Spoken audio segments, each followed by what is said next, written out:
Pero mga kaigsunan na mayong hapon o mayong gabi tanan o mayong buntag, depende sa atong maabot nining atong tulumanon paguting kay sa kamatuoran.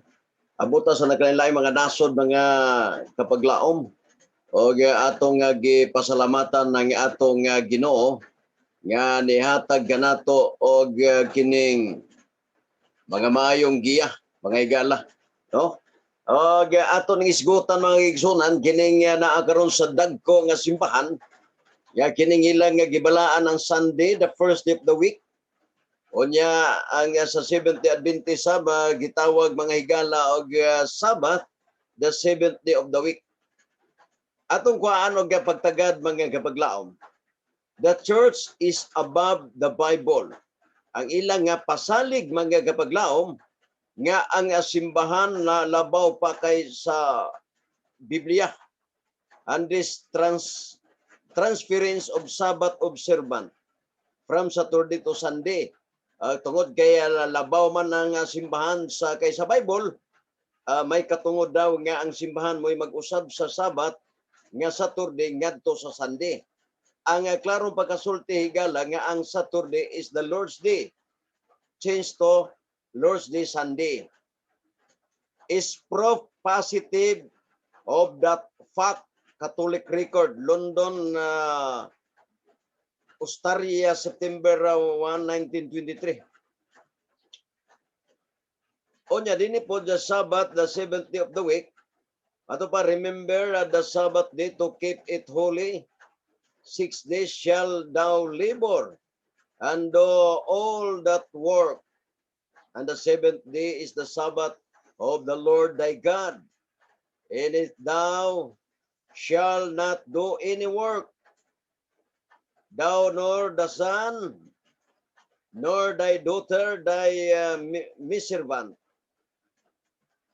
Og matud pa worthy, midservant, mga babaeng lalaki nga mga helper, mga mananap, mga unsa pa nga naa diha papahulayon.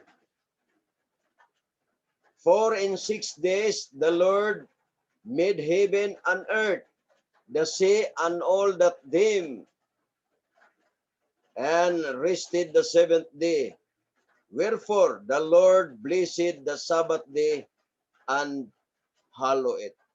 Klaro kayo nga ato nga natandi kapaglaom nga ang Sunday o nang adlaw sa semana o gaga Sabat nga maong ikapitong adlaw sa semana o pagipadako karon sa mga RCC kapaglaom nga ang Domingo biblical gayud nga maoy rest day apan humana na nila giusab nang gawas kana ng mga version mga kaigsunan.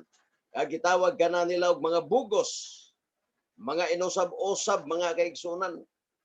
Apan giangko nila nga sila gayoy nagbaylo o nag-usab mga igsuon sa unsa sa Sabbath mga higala. Atong hibaluan nga the Sabbath will be kept in heaven.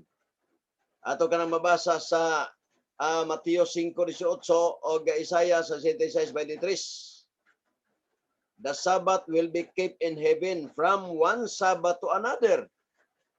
The inhabitants of the glorified new earth shall go up to worship before me, said the Lord. Klaro kaayo ang pamahayag nga ang bagong langit, bagong yuta ang atong simba dito.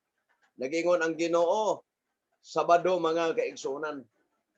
Sabado mga higala. Nato mabasa diaw. Naadya mga kaigsunan. Karon unsa pa ang gipahayag higala? Sun means adlaw, day means tibuok adlaw. Straight from the horse mouth. Prove to me from the Bible alone that I am bound to keep Sunday holy. There is no such law in the Bible. Wala na makaplagan, walay balaod ana sa Biblia nga ang Domingo balaan. It is a law of the Holy Catholic Church alone. Kana nga balaod balaan sa mga Katoliko lamang. The Bible says, remember the Sabbath day to keep it holy. The Catholic Church says, no. By my divine power, I abolish the Sabbath day and command you to keep holy the first day of the week. And lo, entire civilized world bows down in reverent obedience to the command of the Holy Catholic Church. Klaro kayo ang pamahayag mga igsoon at mabasa sa Thomasin Wright, CSSR President Redemptorist College, Roman Catholic, Kansas City. M.O. February 18, 1844. Ato giklaro nga no, wala ka rin mabasa sa Biblia. Apan ginahimo kanang power sa mga Katolik nga simbahan kay lagi ang Katolik nga simbahan mauman ang pinalabaw kay sa Biblia. O na nga sila may magpag-usap-usap mga kaigsunan. Apan hinumduman nato ang Ginoo wala gayod siya mag-usap. Who will you serve? Asa man ta karon na mag-alagad? The Sabbath or the seventh of the week nga creation or arita sa Sunday na the first day of the week nga ginumala lamang niining sun worshipper. Nagasimbag adlaw kay kanang iyang giana sa Santo Papa timaan ka na sa adlaw. O guna si Constantino nga number 1 nga nagsimbag pagano, nagsimbag adlaw. Siya ay nag-change og iyang gi-introduce ang Sunday, Day of the Sun as a day of rest. Apan ang Sabat mga kaigsuonan, ang Dios gayod mo'y una nga nagbuhat og nagpahulay nini. God and His law or men under tradition.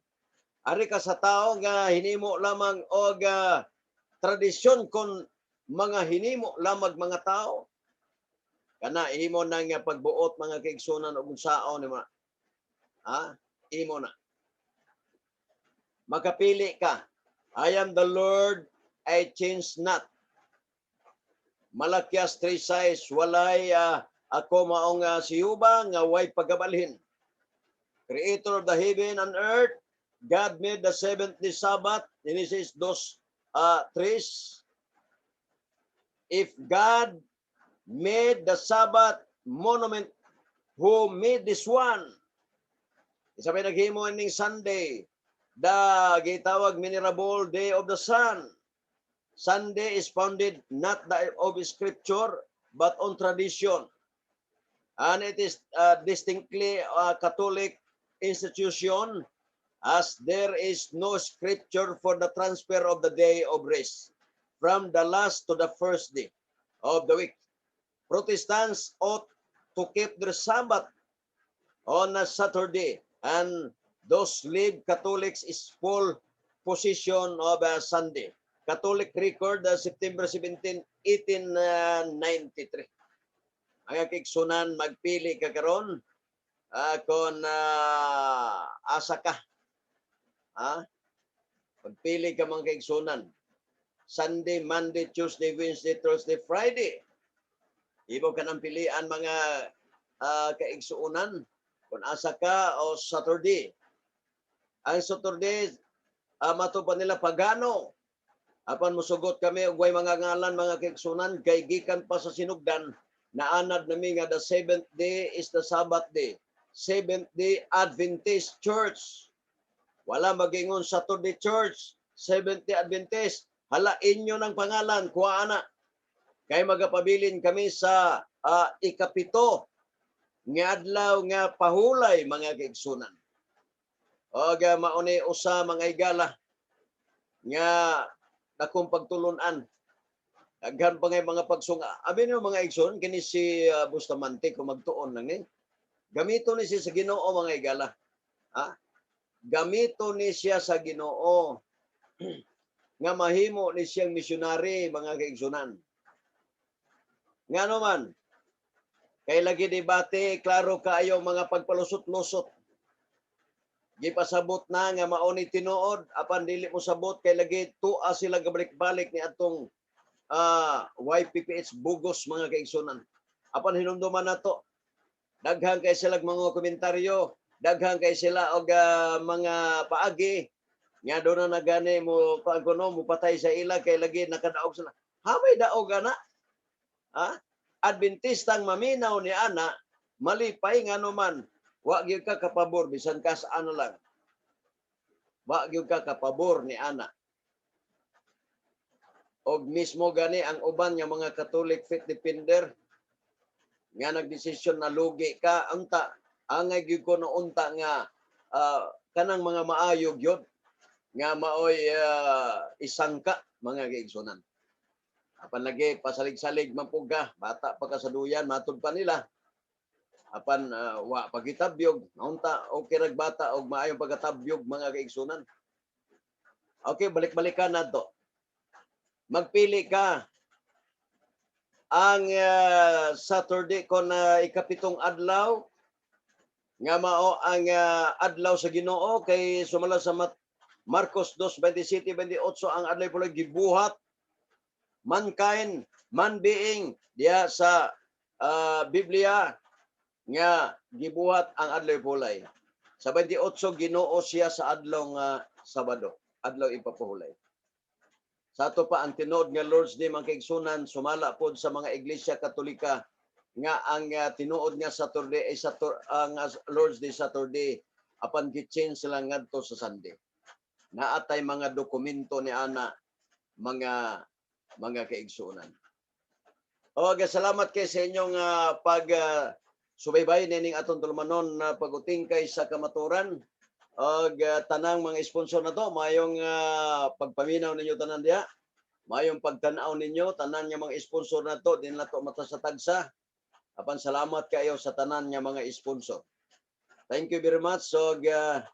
Kini si Kapaglaom Jeremy Ingon, wala kitay mahimo sa pagpakigbatok sa kamatuoran kundili pagdapig sa kamatuoran. Thank you very much. Og maayong gabi kanatong tanan.